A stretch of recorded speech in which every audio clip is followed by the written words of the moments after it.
I wish there was a way to know you're in the good old days before you've actually left them. It only makes life easier. Have you ever hated something so much but couldn't understand why? That was me. And the funny thing is, I hated the one thing that I should have admired, adored, and even treasured. The love-hate relationship between us ran so deeply that it caused me much confusion. 7-year-old me hated everything to do with 96 South Carolina. I thought it was drab, old, lifeless, and overall it reminded me of something that I would buy out of a Cracker Barrel. For those who do not know, 96 is a very small town located in Greenwood County. Like most small country towns, to get there, one has to drive down an extensive road that stretches and bends like a black slithering snake. Expansive fields littered with cows and horses line the charcoal-burnt road. One can almost feel the rustic charm of the country backroads, as old farmhouses and sleepy rural homes filled with yummy victuals leave all those headed to 96 on an unmistakable journey into the township. Once arrived, its minuscule size and location in the sticks of Greenwood provide additional reasons to dislike it. Some enjoy 96 and appreciate its charm as the area played a significant role in the American Revolution. But 7-year-old me did not like 96. I thought in my little mind that it was the worst place ever because of its far vicinity from anything I was interested in.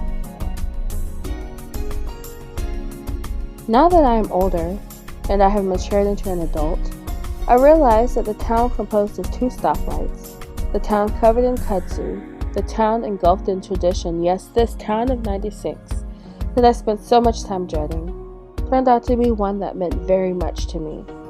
Why in the world did my family and I spend so much time in 96, you may ask? Just keep listening.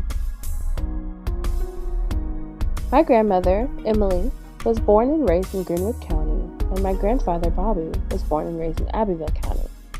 The two married in the 1950s, and by the end of the 60s, they had 4 sons, Stanley, Ken, my father, Tony, and Mark. As most couples with small children do, my grandparents searched for the perfect place to settle down and raise their boys. Memories, heartbreaks, victories, all ensued as their lives progressed. One such heartbreak occurred when the house they were living in burned down to the ground. When talking with my father, he told me it was November of 1970 and that it was very cold in Greenwood.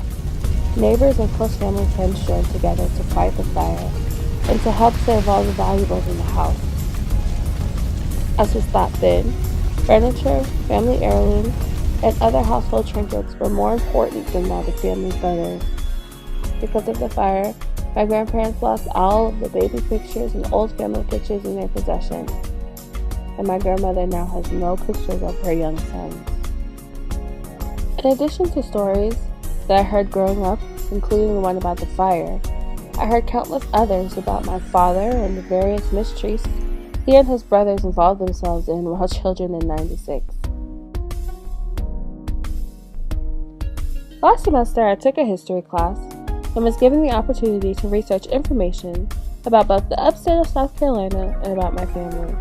I used internet sources like Ancestry.com, the Historical Marker Database, Find a Grave, and several other database/historical collections. I took more time with my father's side of the family since 96 means much to me. I also chose, for my other project, to focus on a marker entitled The 96 Colored School. While undergoing both research assignments, I came across something very cool. I remember it like it was yesterday.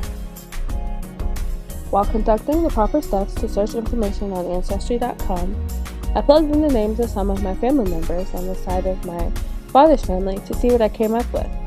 I typed Emily Jane Bowie, my grandmother's maiden name, into the search box, along with my grandfather, Bobby Joe Davis. I then pressed search, thinking that it would be yet another dead end. To my surprise, I saw my grandmother's sophomore year high school picture, a picture that she had not seen in a long time, and a picture that I, myself, had never seen before. It seems like a small discovery, but a lot of information was lost in the fire that my dad's family endured. After finding the photo, I sat back and stared at it. I thought about the town in '96 during the time that my grandmother was in high school. I then thought about the school that I was researching for my other project and began to make some serious connections. The '96 Colored School was established in the early 1900s and operated until 1956 so that African American children would have access to an education. Because Greenwood County Schools consolidated in 1951, many of the upper-level students enrolled at Brewer High School. Basically, Brewer High School was built in Greenwood to replace smaller schools like '96 Colored School.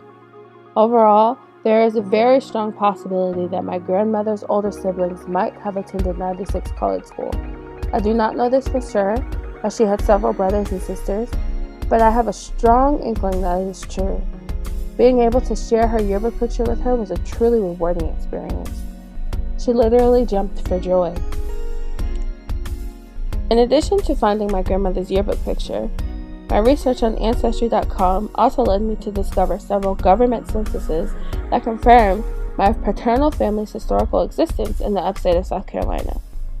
Through access to these, I was able to clarify some questions that my grandparents had revolving around little details in their lives.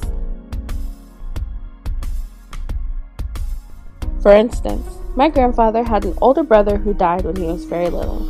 He did not know the specific details of the event, as his mother had died in his infancy. On Ancestry, I found a document labeled South Carolina Death Records, 1821 to 1965. Here it gave the specific cause, effect, and date of my grandfather's brother's death.